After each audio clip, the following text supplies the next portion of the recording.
by J.C. McRae. A production by Parahuman Audio. Performed by a cast of fans and volunteers.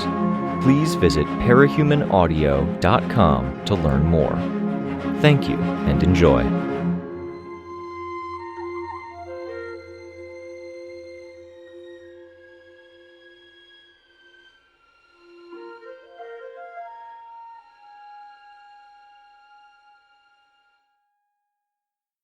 Arc 6, Pitch, Chapter 9. "Look-see," I said. "Are you there?" "Always," came the reply. "I have someone with me that I'm pretty sure is one of the Crowley brothers," I said. I noted the slight nod and the almost satisfied expression from the man. It wasn't him faking me out, I was pretty sure. Instead, he seemed to like the recognition, even to the point that he was willing to give up information to bask in it. "He says something bad is up." "Capricorn and Sveta are dealing with people with guns. That's bad." "Something big," I said. "I'll call everyone." "Please, start with authorities, wardens, then the team." The Crowley brother still had his hands up in surrender. It didn't really mean a lot of the time. There was no position or way of being that would make a parahuman a non-threat. This was where we needed the help of the patrol. I had one of the Crowleys and a bunch of jackasses that had surrendered. They apparently had guns and... what? I had nowhere to take them. I couldn't drag the leader off without the others causing trouble or hurting someone, and I couldn't easily cuff them with one hand. I was forced to wait if I didn't want to let them go. "Writing a text message to send to wardens since their phone lines are garbage awful. I'll have Capricorn on the line. The connection died when he switched. 1 sec." I could hear the background noise over Capricorn's voice. Byron's voice against a backdrop of shouting. "Victoria?" "Something big's happening. I caught one of the leaders and he's smug," I said. The Crowley brother smiled. "Bait?" Chris asked. "What's the context?" Sveta approached, standing beside me where she could keep an eye on some of the jackasses. "I threatened to break his arms and legs. He surrendered, arms up, and said he'll cooperate if he gets to see the show." "If you threaten to break someone's arms and legs, I'm pretty sure they'll say anything," Chris said. "I like how you say that like you have experience on the subject," Look-see said. "I've met some shitty people over the years. You can learn a lot from shitty people." "Focus, please," Byron said. The shouting was louder. "One..." "He cut out," Look-see reported. "He changed and the connection didn't translate. I thought I jiggered it right, but this is really not my area of expertise. I think it's because of my phone box." She went on, saying more tinker talk. While she talked, one of the jackasses turned to his boss. "We don't have to put up with this, Vince." "It's fine, stay put," Vince Crowley said. Middle brother. It made sense that he was here. The other brothers were supposedly present, but this was the guy who was looped in with the Mathers. The Mathers family traded family members to and from other branches, connecting families and cementing ties. The Mathers had also kidnapped kids. Vince Crowley and his sister had been the ones handling the Crowley end of the deal. They were smugglers, thieves, and general assholes who had dodged the reaching arms of the heroes while providing shelter to the real monsters, and implicitly accepting some really fucked up stuff. The McVeys had been murderers and zealots. The Mathers were kidnappers, among other things, and Vince and Sabrina Crowley had been enablers. They were smugglers. They'd kept kidnapping victims and sheltered murderers while there was too much attention and heat on them, and they'd almost gotten away with it, despite being up against the whole PRT. Sabrina had been caught, as were several subcells and supporters of that particular family unit. They'd disappeared. They'd reappeared after Gold Morning, Sabrina back with her brother, and I knew about them because the patrol blocks were keeping tabs on them. "Capricorn's back. I'm doing stuff," Look-see said. "I'm checking. I don't see news. No rise in phone activity, no posts online. He said tonight, I said. We're getting closer to night, Capricorn said. Tristan. Look-see, I said. You had something keeping an eye on the phones in Hollow Point. Your phone box? Yeah. Can you go backward? See who these guys have been talking to? The jackass next to Vince whipped his head around. Vince didn't react much, but it was telling. I added, We know where they were in the building. Can you use that to place the calls? Yep. Well, not to who, but I can figure out where. Perfect, I said. I met Vance's eyes, trying to gauge what he thought. Too hard to read. How hard will it be? Not hard, she said. It's already set up. I punch in the location data. Already half done. Already half done, I told Sveta, my thumb on the switch to the microphone on the earbud's cord. Good job, Lixie, Sveta murmured. And done. Give me a minute. I smiled. Part of the intent of my statement, and the whole intent of the smile, was to see what reaction it got from Vince Crowley. It was provocative, yes. I knew I might push them to do something. The real reason was to try and assess how serious of a thing this was. I could see the agitation of a couple of the jackasses. Whatever they were, borderline sociopathic, brave to a fault, dangerous, they weren't actors or bluffers. Vince tried, but I could see a faint frown line between his eyebrows that hadn't been there before. Calls were made from the building they were in just after they arrived. 2? Chris asked. 2. There was a flurry of them to a place it's not far away. I'm trying to find a map online to overlay, and the web page is glacial. The heroes who'd been at the perimeter were approaching now, jogging our way. They would have been the final line of defense had the Crowleys kept running. 3 heroes local to Boston. All wore bright colors and impractical costumes with extra flaps, layers, and extraneous bits of cloth that made them very costumey, in a way that made me think of a superhero in a kids' show. Magic Knight Crash wore a high-collared top that hung off of him, leaving everything from armpit to pelvis exposed, while his front and back were covered. He had 4 belts, not including straps at his arm and thigh, and he had a spiked shield mounted on the side of an engine that had a handle at the back and other side, seafoam and purple. Mystic Magic Impaler was similar, but she wore an eye patch with a smiley face on it, a drill bit running through the smiley's head. The same icon was painted on the bare skin between cleavage and collarbone, and her outfit and hair were predominantly blue with some orange. The entire setup had far too many ribbons for someone with power drill lances mounted on her wrists, the bits columns, not cones. If the color scheme didn't sell the image, the combination of power tools, long hair, and loose clothing did. Dynamite Warrior Dash Fantastic was the most sane of them. She at least avoided having 20+ things on her costume that her enemies could grab, and had some body armor, as paradoxical as it was to have her belly bare beneath a crop top with armor panels on it. She was curvy, with a round face and war paint on her cheekbones. Her hair was short and pulled back in pigtails that were only 1.5 inches long. She didn't have a weapon, unless the assault to the senses from the orange and purple camo counted. Yes, I had some loose clothing, and I had my hair out, but I also had the security of the wretch, and I'd made some effort to practicality with the armor and coverage. These guys treated practicality like it was the enemy. That wasn't me jumping to conclusions. I knew of the MKC and MMI pairing from before Gold Morning. I'd been aware they'd made it through that, and their names had come up during the planning for this thing. They'd been a, we'll call and see if they'll help. Despite appearances and past history, Tattletale had insisted they were trustworthy.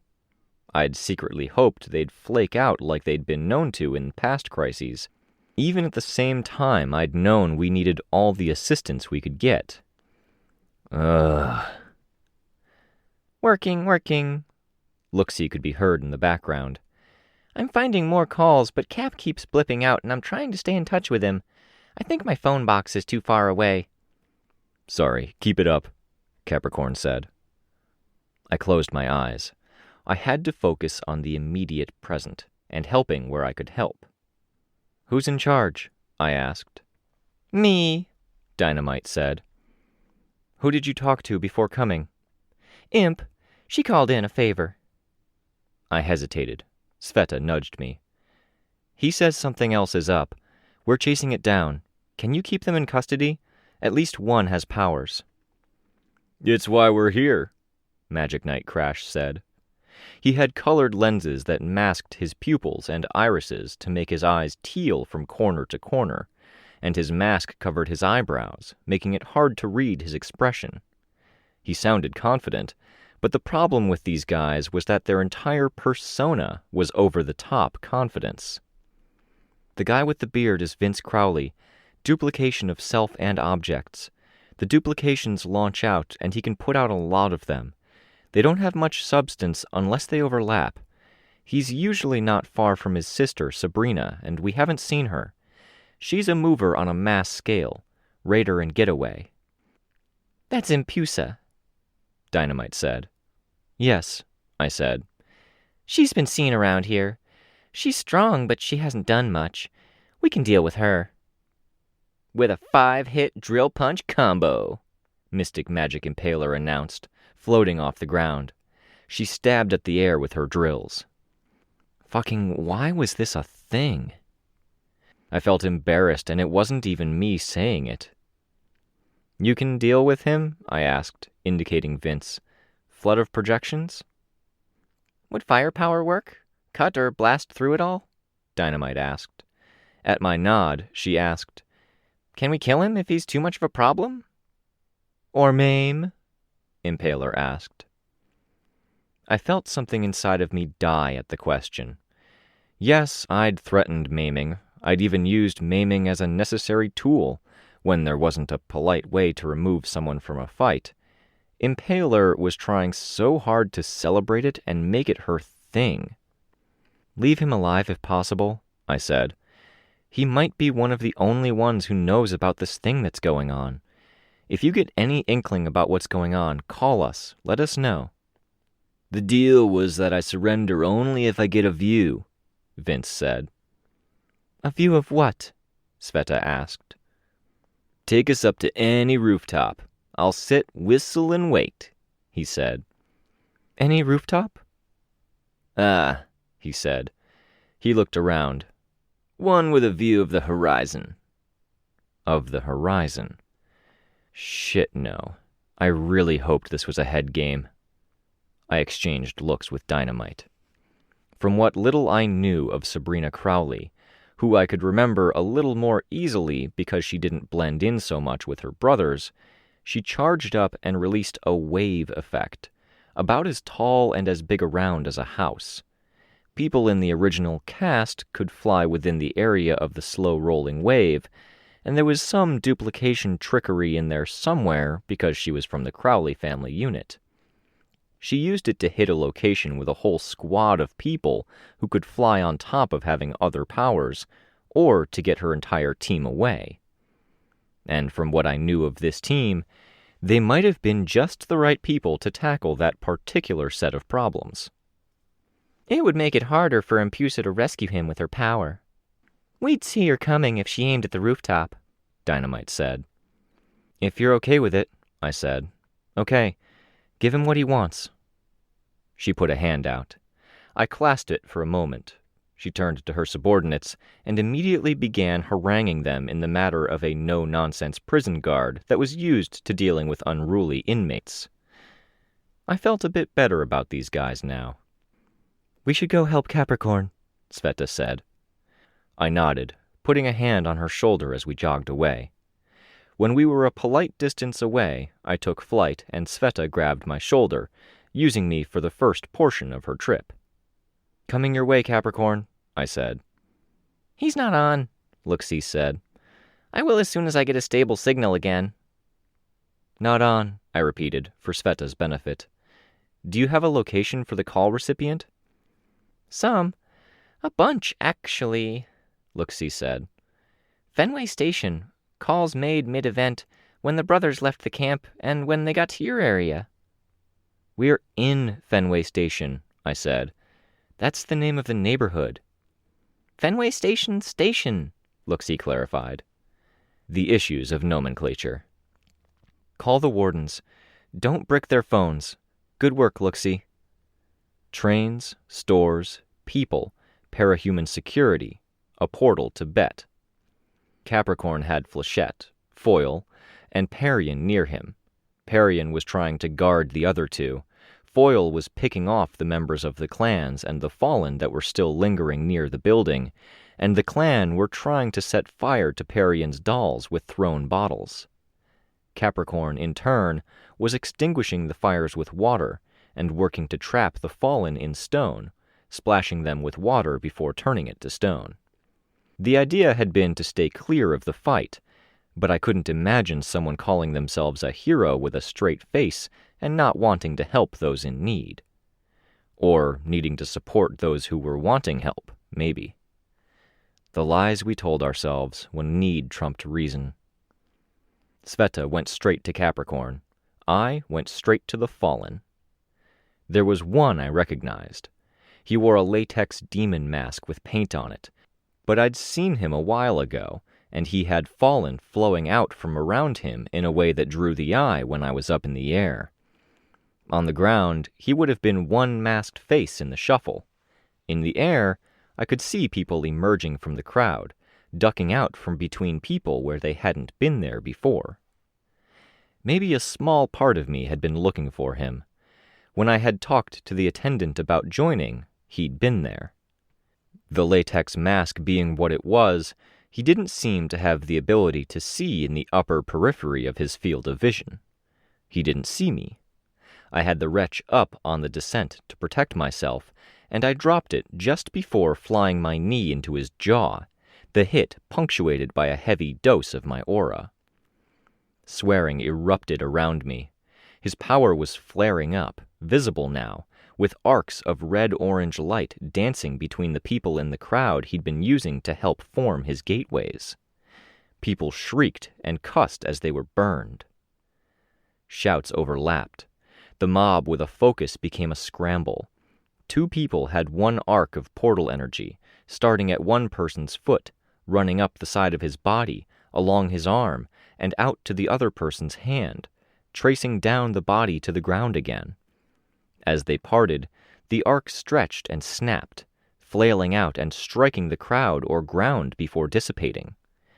No serious damage done to look at it, but the cracks and snaps were like whip cracks, driving the already retreating group to run more. Elsewhere, more portals were breaking. Some people were trying to stand still, fighting the tide of the crowd because they had portals connected to them. There. That was satisfying in a way I couldn't put my finger on. I couldn't even stop to contemplate it. I had to get to Capricorn, and we had to get to the station with the gateway to Earth Bet. A flare of light caught my attention, but it wasn't portal light, a Molotov. There were people beneath me. In the moment, not entirely sure if the bottle would break through my defenses and splatter me, or hit the wretch and splatter it, I positioned myself and the wretch between the bottle and the crowd. In that moment of acceptance of the fact I might burn, the memory of Crawler's venom and the pain that had followed felt so real I felt like I was already on fire. It hit me like a punch to the gut, and my breath caught in my throat. Idiots. The word flashed through my mind, aimed at the fallen and the members of the clans. Idiot. The word flashed through my mind, the singular reserved for myself. The flaming projectile changed direction in midair, almost disappearing. I could follow the path it took, the orange in the gloomy, overcast drizzle tracing a line through my vision like Capricorn's power did. I saw the explosion, the bottle cast off to the side, landing in an inconsequential patch of road. Sveta had grabbed it.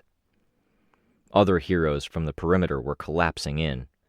I didn't see anyone who might be the other Crowley brothers, Jake and Cutter. I made 2 more quick strikes, targeting people who looked like they were giving orders or rallying the fallen. I saw someone in passing who might have been Victor from Brockton Bay, and in the moment I was trying to decide if it would be wise to try to go after him, I saw that this wasn't close to over.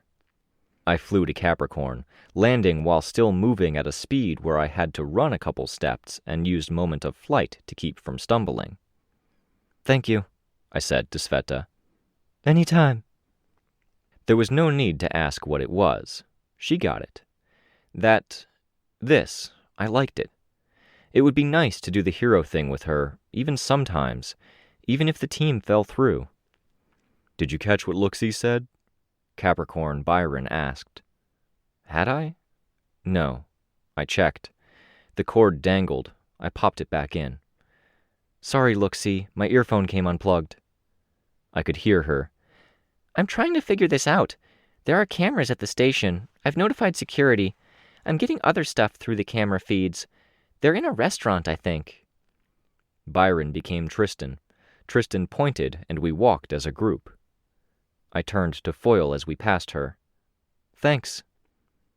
"I wish we could talk more," she said. "Soon." Capricorn stopped in his tracks. "We should tell Tattletale." "Looksee?" I asked. "She's looped in, isn't she?" "I'm talking to her when I get a chance," Looksee said.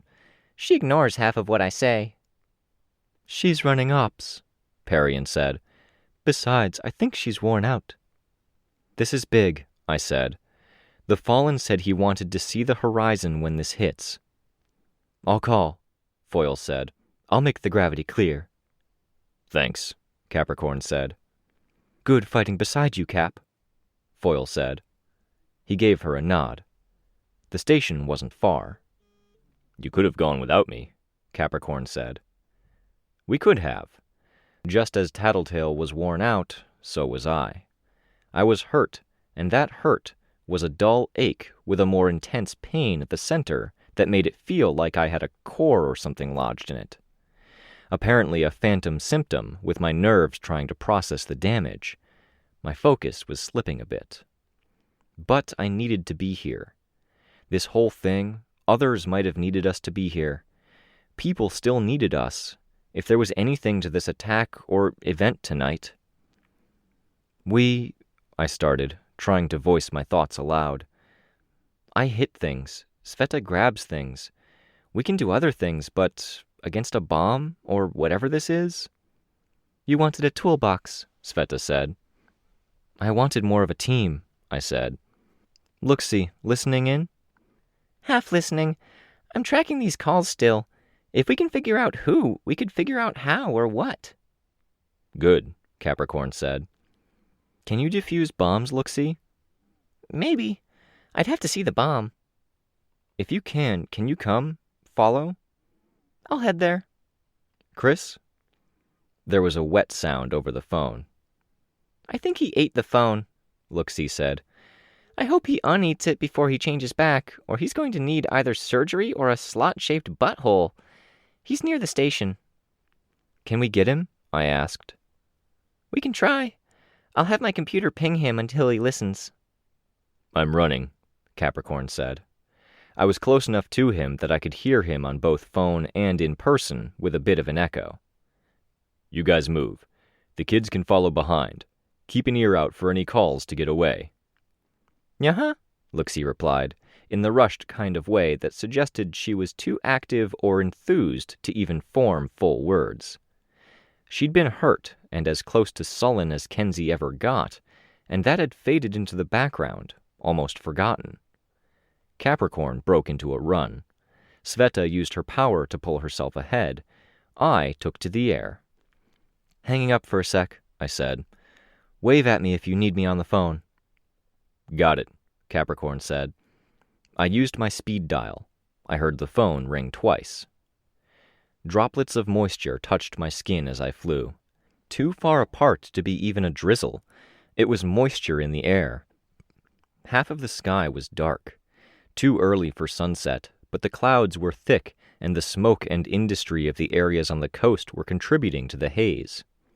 "Victoria," was the response. Gilpatrick's voice. I could hear the bus in the background.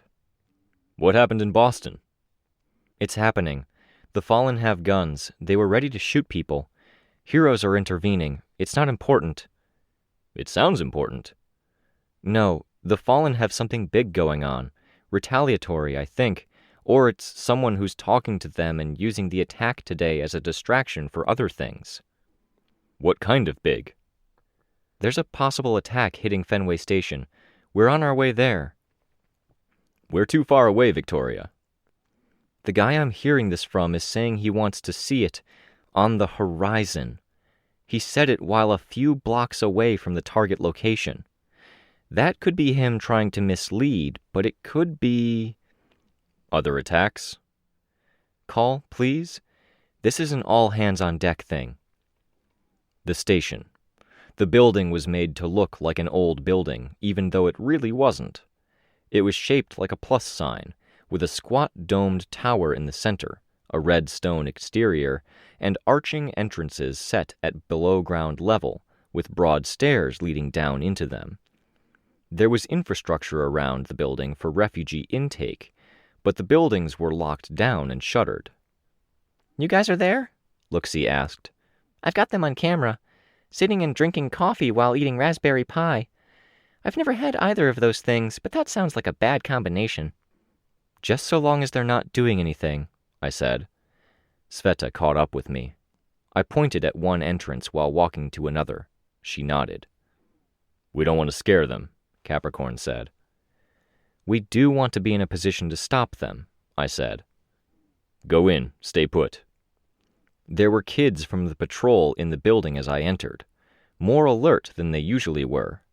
They looked alarmed at my appearance. Had word traveled this far in the past couple of minutes? I pushed my hood back and held up my hands, approaching at a walk. "Stop," the junior captain said. She was black, a teenager Rein's age, her hair shaved at the side and brushed back and away from her face at the top. She had the cop look down 100%. The technique, too. She'd already had her gun in hand, out of sight, and she raised it to point it my way without hesitation. I could admire that kind of fluid confidence, as someone who'd once had the same position. "We're on your side," I said. "You just got an alert, right?" She nodded. "I gave the info to Captain Gilpatrick at Bridgeport. I've worked with him. He passed it to others. Something big is up, and we think the culprits are in the restaurant with the pie." She didn't ease up. "You'll want to evacuate," I said. "Do it soft. We don't want to tip these guys off. Don't let people enter. Encourage them to leave if you can do it quiet. Let the place naturally empty." A light flashed at the desk, at a point I couldn't see, but I could see the green LED reflected on the glossy black body armor she wore. Nicer quality stuff than we'd had, but I supposed that came with the big city. "Ben," she said. One of her squad members reached for the phone. There was a pause. "Bosses and cops say there's someone at the other door. Obvious parahuman. We're supposed to send one or two that way for numbers." Bosses would mean captain. Cops would be the local authorities. One of the two should have been making the real decisions. There should have been one close by here. "That's Sveta," I said. "She's a Case 53, my friend and teammate. With the current emergency, we approached from 2 angles." "Yeah," the junior captain said. Her voice was level. "Tell them we've got one too." "We've got one too," the guy said into the phone. "We've got 2, actually." I looked where he was looking. It was Capricorn. "Oh, I know you," the junior captain said. "Capricorn, right?" "Yeah," Capricorn said. "You're a hero. You've been active out there, somewhere near Fairfield?"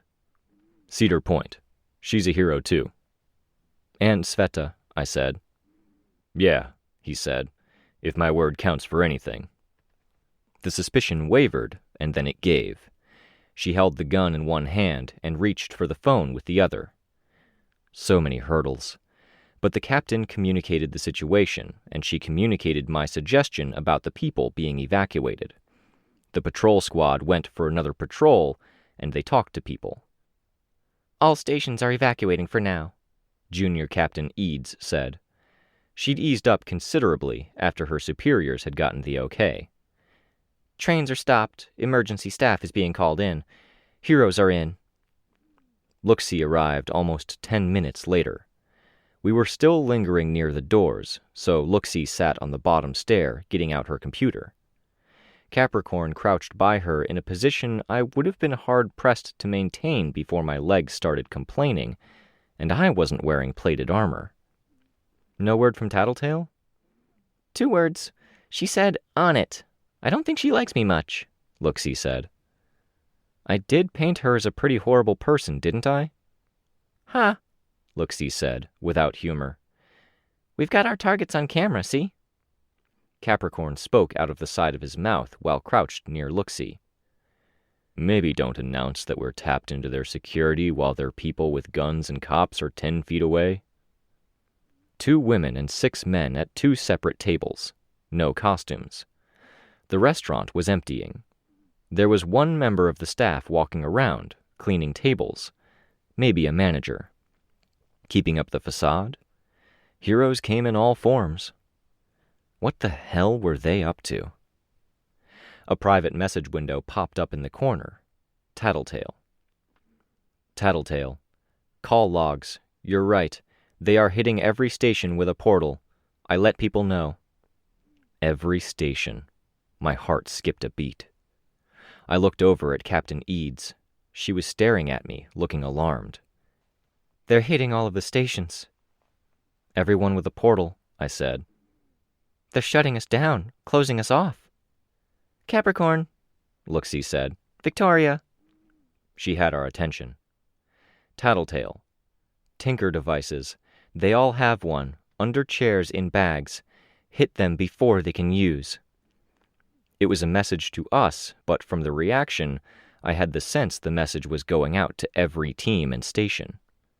I adjusted my costume, flipping up my hood. Capricorn stood. Looksee drew her flash gun. Patrol soldiers had their weapons out. Other soldiers were jogging over from one of the other entrances. Leaders for this particular exercise. Their parahuman wants to be the one to make the first move, one soldier said. Who? The girl with the painted armor. Sveta. Let me set up, and I'm all for it, Capricorn said. The minutes that followed were silence punctuated by bursts of movement so intense that it felt like the station had just erupted. Boots on the ground, as patrol officers went to one wing or another. Then laughter somewhere, eerily out of tune with the feeling we had near the entrance. Fake, to create a sense of normalcy, when the groups at the table might be noticing how quiet things were getting? At every station, there had to be a situation like this unfolding. We had no idea who these guys were. They might have been friends of the Fallen, but that was open-ended. Going. Capricorn's voice came over the phone, a whisper made loud. I was looking around the corner as Sveta went around the corner across from me, entering the hallway, snapping over to the entrance of the restaurant and disappearing inside. Capricorn came back in from outside at a run. I flew in, and the officers were ready behind me. I was just in time to see Sveta skidding on the floor. She spied the target and grabbed it where it apparently sat on the booth seat beside one of the people at the table, and hauled it to her with enough force that it produced a spatter of blood when it clipped the face of the guy sitting by it. Then she was out, case in hand, and we were in. A restaurant with red, white, and black tile, black booths, and pretty-looking tables. It was cold on the one side because windows were open, and noticeably warm on the other because heat radiated from the kitchen. Sabrina was one, or another Fallen with Crowley genes was. When she used her power, she clarified the point. A shimmering bubble around herself, wet with waves rolling, overlapping and crashing around it. Energy shimmered and danced wherever the two waves met. Beside her, someone was using a changer power, manifesting bone armor and a long limb at their right hip, possibly a whip. Someone shot Sabrina. I carried right past her to the changer and hit it hard enough to shatter the bone armor and send them sprawling. Capricorn used his power, and water came in through open windows, flooding the restaurant and knocking just about everyone at the far end off their feet, all members of the other group. It wasn't a pretty fight. It wasn't even an exciting fight. It was a trap closing, where I was the jaws of the mousetrap slamming down, Capricorn was the pitfall, and the bucket of water they were unceremoniously forced to deal with. Sveta was the snare. Even with a bullet in her, Sabrina used her power anew, surrounding herself and her teammates. Her teammates rose up, each one flying within the bubble, with double images forming around each. Other things were lifted as well, tables and chairs. People took shots. Most hit the strategically placed and doubled furniture. Sabrina fired a handgun from behind cover. One shot, and I heard 4 impacts as the shots landed. Passing through or traveling through the bubble, the bullets were multiplied. I had the wretch pick up a table as I flew. It was my shield, above and beyond what the wretch offered. I rammed into the floating cover Sabrina had erected around her people and drove that cover into them. One flew back and away, stunned, and had a tentacle grab them from the window behind them. It was my means of taking Sabrina's booth that she was using as cover and, overturning the table that had been damaged by wretch and bullet alike, place it over her head, capping her in the booth. She had to fly out, floating in her bubble, moving low to the ground. Anticipating her, I flew to meet her, diving and putting my foot where mirror images overlapped.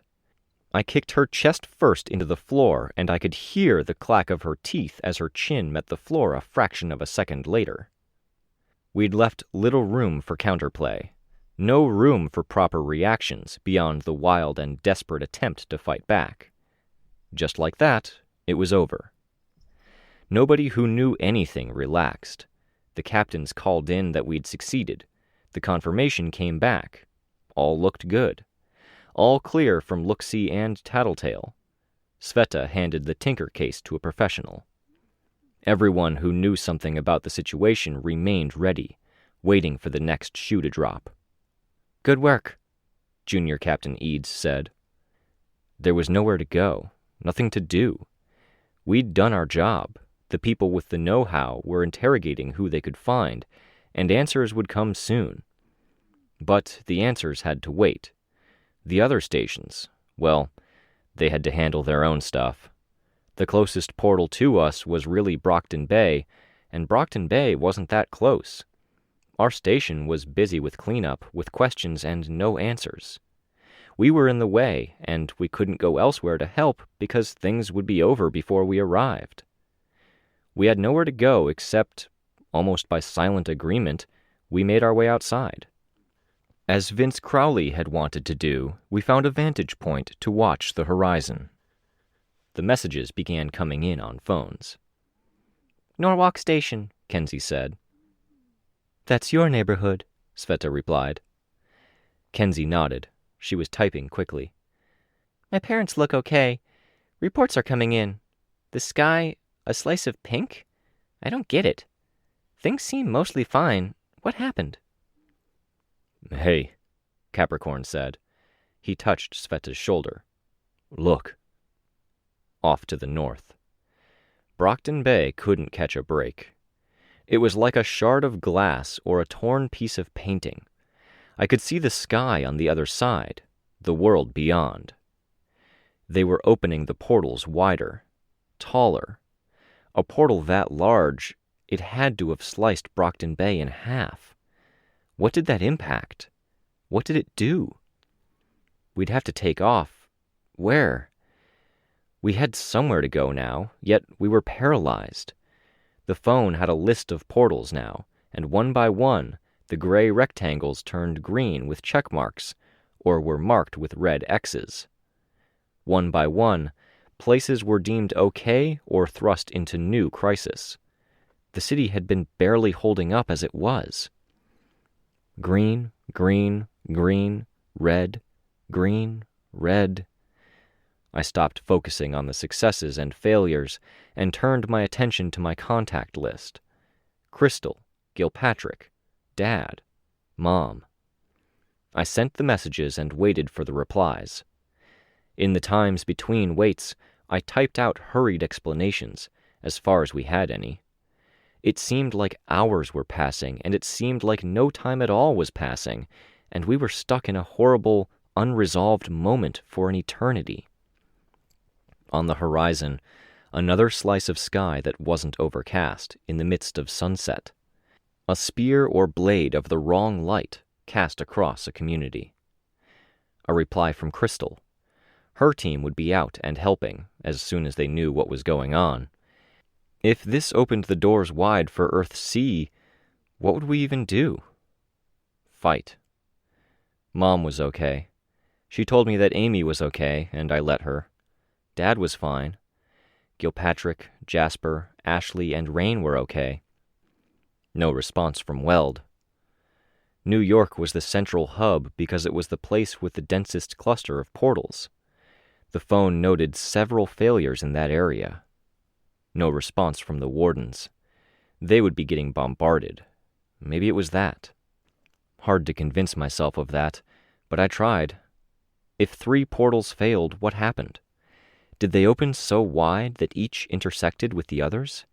What happened to something caught in the middle? No response from Fumehood or Tempera.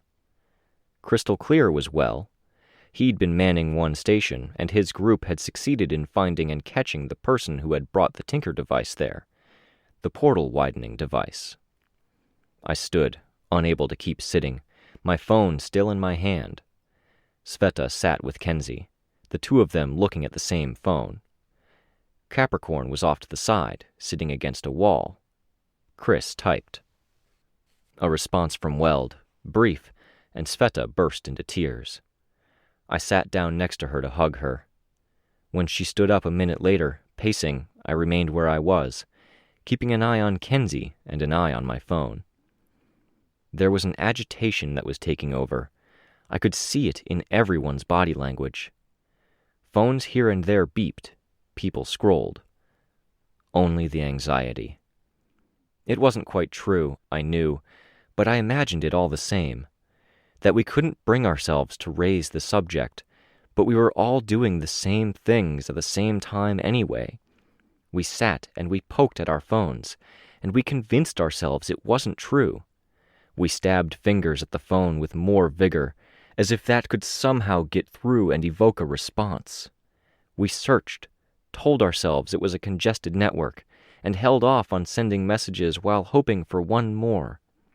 The realization settled in, and it wasn't the good kind of settling.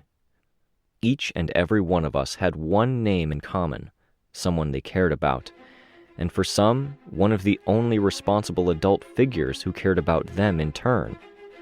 She had every reason to be right at the epicenter, which didn't make it better.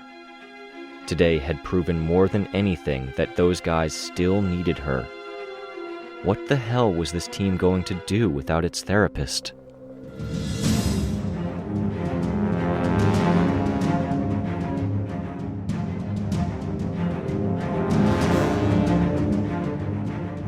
This was a production of Ward by Parahuman Audio.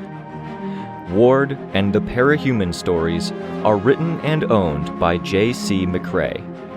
You can find the original text and support the author at parahumans.net. For more of the Ward audiobook, as well as other community works, please visit parahumanaudio.com. Music for this chapter was by Evan Witt. Find out more at wittynotes.com. Editing by Elliot Diebold.